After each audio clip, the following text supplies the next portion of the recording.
Bem-vindo ao canal Espiritualidade Diária.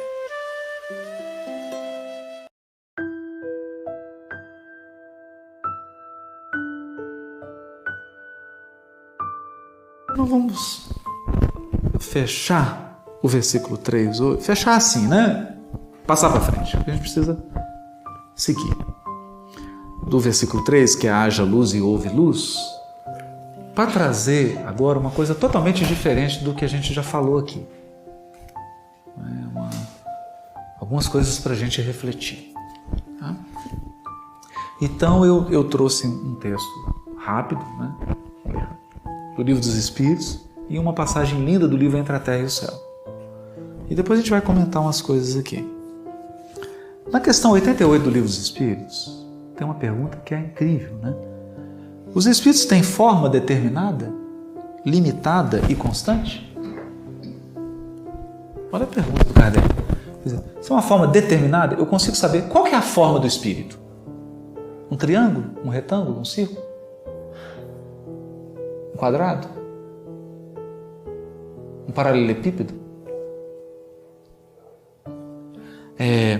Ela é limitada? Inteligente a pergunta, né? Ou não tem limite?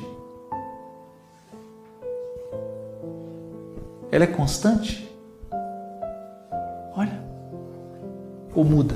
À medida que você evolui, a forma do espírito muda. A pergunta do Kardec é incrível.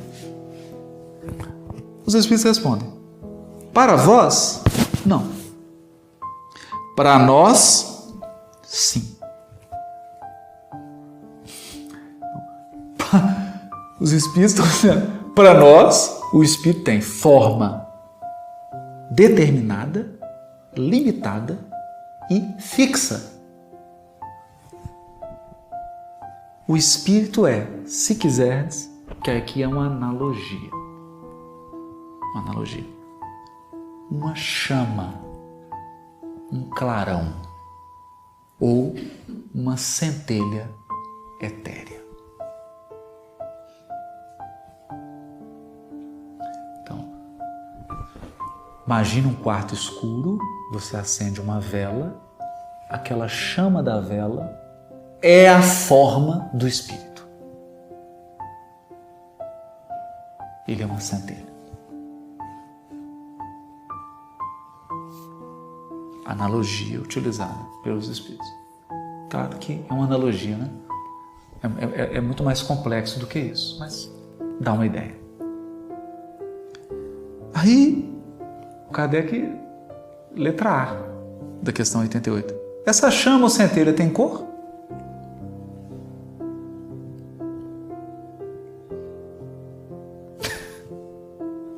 Incrível, né? Aí os espíritos respondem: tem uma coloração, que para vós vai. Para vós vai do colorido escuro e opaco. Colorido escuro. Não falou monocromático. Eu achei isso muito interessante. E por mais inferior que seja o espírito, ele é colorido. Ele emite várias cores, só que elas são escuras e opacas. Ou seja, você considera aí as cores, mais a questão do preto. Aí você tem a gama de cores, a escala. Exatamente. Há uma cor brilhante, qual a do rubi. Rubi. Conforme o espírito é mais ou menos puro.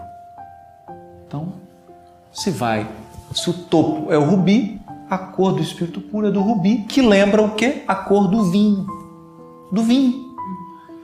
E é curioso isso, porque quando Kardec terminou o Livro dos Espíritos, os espíritos disseram para ele assim: pede para fazer um desenho de um galho de uva. E aí ele colocou aquele galho de uva e falou: esse é o símbolo do trabalho do Criador. Vocês encarnam, evoluem, como se fosse extrair o vinho. Então, o bago é o corpo, por isso as lutas, as vicissitudes, até que sai o vinho. Então, o vinho é o supremo trabalho do Criador. Por isso Não é à toa que Jesus conta a parábola da vinha, Senhor da vinha, vinha de luz, que é o livro que o Emmanuel dá o título, vinha de luz. As bodas de Caná, que Jesus transforma a água em vinho. O vinho, cor rubi, é a cor do Espírito puro, é a cor original do Espírito que expressa todo o seu potencial. É um colorido. Então, o que é interessante nisso aqui? Ele diz assim, para vós, né? Porque o nosso olho, ele está dizendo aqui o que o nosso olho capta, né? O nosso olho não é capaz de perceber o infravermelho e o ultravioleta. E evidentemente que a visão de um espírito puro não está limitada a esse espectro. Ele vê muito mais. Então tem mais sutilezas aí do que a gente imagina. Aí alguém vai perguntar assim, e por que você está trazendo essa questão? O que isso tem a ver com e disse Deus, haja luz e houve luz? Porque isso aqui é o seguinte, Deus cria o espírito, simples e ignorante, e diz para ele, haja luz. Bilhões de anos depois, ele é um espírito puro e houve luz, na sua extrema potencialidade.